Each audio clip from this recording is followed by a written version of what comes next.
Vlogs channel. So today's video, for sure kaya ka rin nandito sa video na to ay dahil naghanap ka ng review about sa phone na to, at ito ang Oppo F9 na phone. First of all, sasabihin ko na sa inyo na ang gamit ko na camera ay ang Oppo F9. Almost a month ko na siyang ginagamit. Ang price nito ay 17,990. So almost 18K yung price niya. So, pag bumili ka ng Oppo F9, syempre naka-box siya. And sa loob ng box na to, merong kasamang charger. At meron din kasamang earphone. And meron ka din makukuha na freebies. So, ang freebies na nakuha ko ay monopod. Tapos yung mga memory card reader. Yun, yung una sa akin bigay is sira siya. So, check nyo rin yung mga freebies nyo kung gumagana. Kasi sayang din naman, diba? Ang pinaka-pinopromote ng Oppo F9 ay yung kanilang 5-minute charge and 2-hour talk. So, ito yung tatawag nilang VOOC or VOOC. So, based on my experience, totoo na fast charging siya, tapos matagal din siyang malobat. Meron siyang dual rear camera and 25MP na camera. So, right now, ayan, 25MP yung kanyang front camera. Yon, dahil gusto ko sa inyong i-share yung aking naging experience gamit ang cellphone na to. And especially, yung makikita nyo dito is yung kanyang camera quality. Sa phone talaga, yung tinitignan ko, or siguro karamihan ng girls dito, titignan natin yung camera quality niya kung maganda talaga.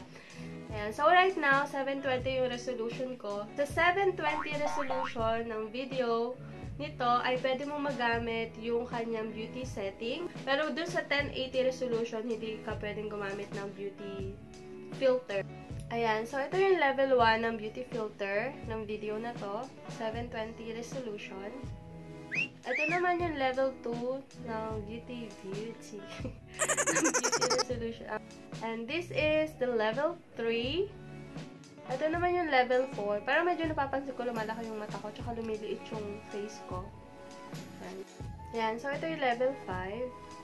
So, ito na yung pinaka-todo level ng beauty filter. Kung mapapansin nyo, sobrang flawless.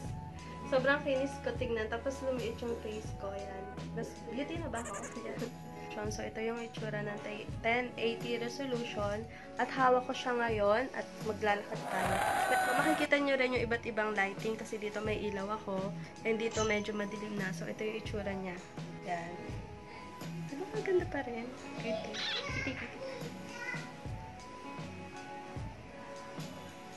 Ganda ng lighting dito. So, ito yung makikita nyo sa inyong camera. Kapag inopen nyo yung camera nyo, ito yung makikita nyo. Yung time-lapse, video, photo, stickers. So, stickers, may mga iba't ibang stickers na pwede mong gamitin. Ito, yan.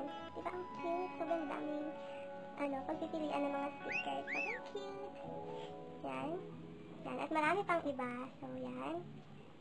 So, meron din ditong panorama. Meron tayong flash, off, on, and auto. Meron tayong HDR. So, i-on natin yung HDR. Yan. Ito yung HDR. Sa HDR, meron din siyang auto HDR. Ayan. Yan, off ko na ulit yung HDR. And, meron din tayo dito yung blur effect. Ito siya. Yan, yung i-blur niya, yung inyong background. So, meron din siya yung vivid na tinatawag, yung para mas more on colorful. So, ito siya. Pag tingnan natin yung sobrang colorful. Mas kitang-kita yung kulay niya. And, meron siyang timer. Merong gesture. Yan. Magte-take siya ng picture kapag nakita yung palette mo. Ito yung screen. Yung gusto mo, standard. Ito yung standard, square, and full screen. Yan, papakita ko sa inyo yung mga video clips and mga picture samples na kuha nitong Oppo F9.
test. Let's see. How does it look? I think it looks fine.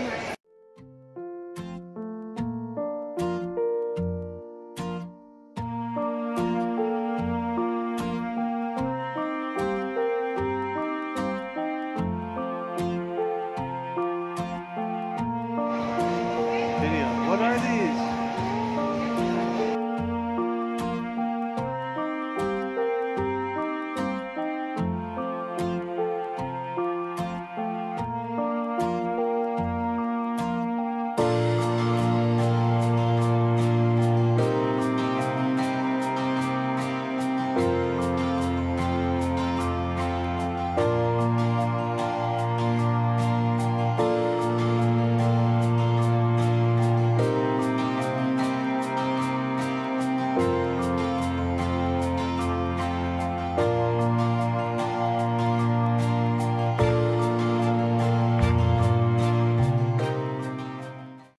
Yung rear camera yan, hindi ko siya masyadong gusto for video. Pero for picture, okay na okay siya. Yung pag-focus niya is, mapapansin nyo dun sa video na sobrang mabounce siya. Medyo shaky siya. Sa front camera niya, okay na okay yung front camera niya. Okay na okay siya pang vlog, sobrang linaw. And hindi siya ganon kauga.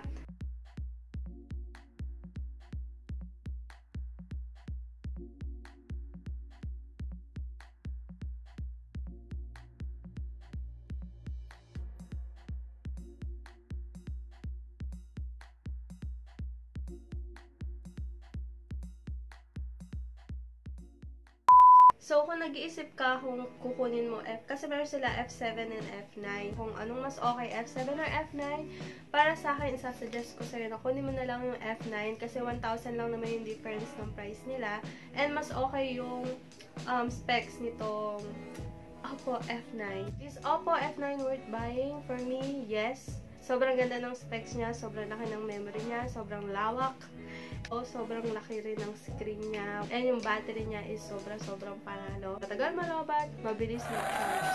That's it for this video. Thank you so much for watching. Please give this video a thumbs up. And don't forget to subscribe to this channel. See you again in my next video. Bye! Pack yung lipstick. Meron ko yung lipstick ko, pero...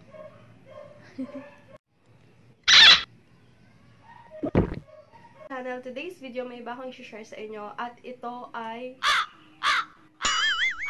dito dahil gusto ko yung sa inyo. Nabubulol ako. Ayan, about sa camera. So, ayan. Teka, check ko lang.